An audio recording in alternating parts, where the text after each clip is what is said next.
Good morning students, I am MRK.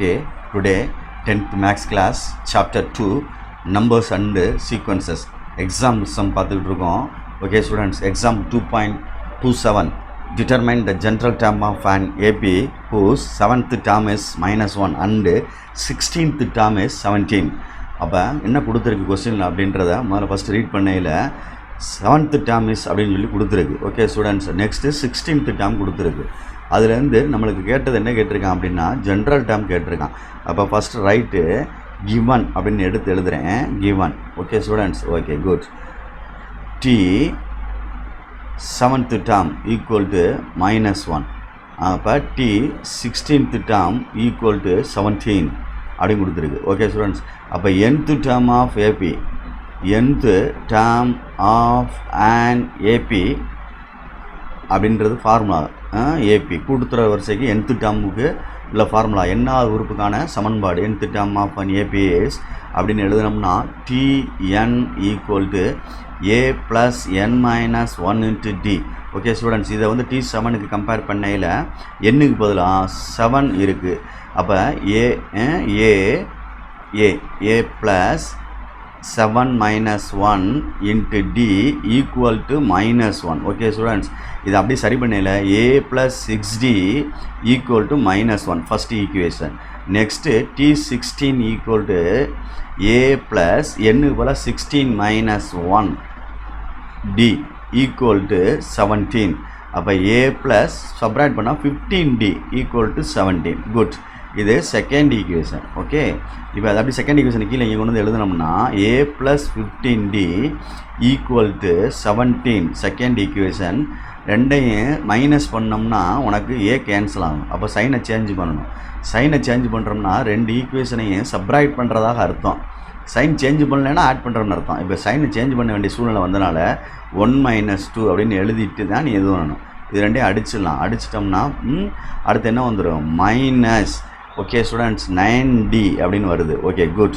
இதில் -18 வருது. ரெண்டு மைனஸ் கேன்சல் பண்ணிட்டோம்னா 9d ஈக்குவல் டு 18.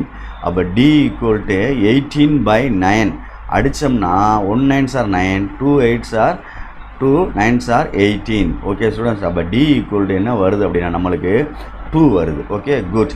இதை கொண்டு போய் ஏதாவது ஒரு ஈக்குவேஷனில் நம்ம சப்ஸ்டிட் பண்ணுவோம். ஓகே, எதில் பண்ணலாம்? ஃபஸ்ட் ஈக்குவேஷன் பண்ணோமா? If d equal to 2 then substituting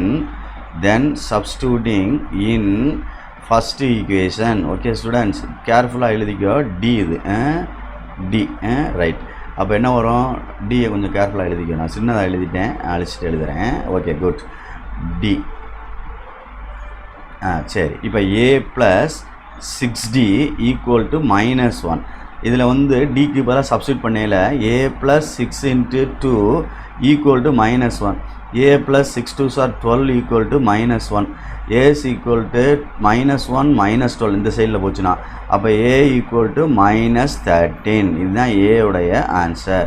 okay students, next nth term கேட்டிருக்கனால nth term of an AP, nth term of an AP அப்படின்னு எழுதையில் is Tn equal to a plus n minus 1 into d. இதுதான் general term. Okay, Tn equal to ஏக்கு உள்ள answer என்ன இருக்குது? Tn.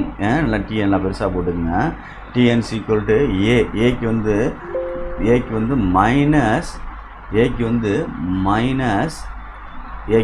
-13 plus n minus 1 into d. Okay students, டிக்கு என்ன இருக்குது? 2 இருக்குது. குட். அப்போ -13 உள்ள மல்டிப்ளை பண்ணால் 2 எடுத்து இப்படி மல்டிப்ளை பண்ணோம்னா 2n வரணும். ப்ளஸ் 2n -2ன்னு வரணும். அப்போ நெக்ஸ்ட் என்ன வரும்? இது ரெண்டையும் ஆட் பண்ணோம்னா -15. 2n -15. Tn equal to which is general term.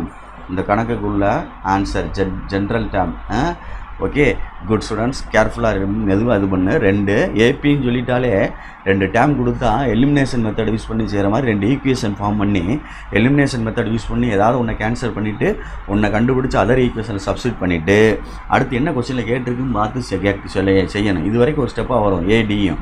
அதுக்கப்புறம் ஜென்ரல் டைம் கேட்டால் ஜென்ரல் டேமு, வேறு ஏதாவது மஸ்ட்டாக ஒரு டேம் கேட்டிருந்தா இந்த டேமை கண்டுபிடிங்க அப்படின்னு சொல்லிட்டு அவசியமாக கேட்பாங்க குறிப்பிட்டு.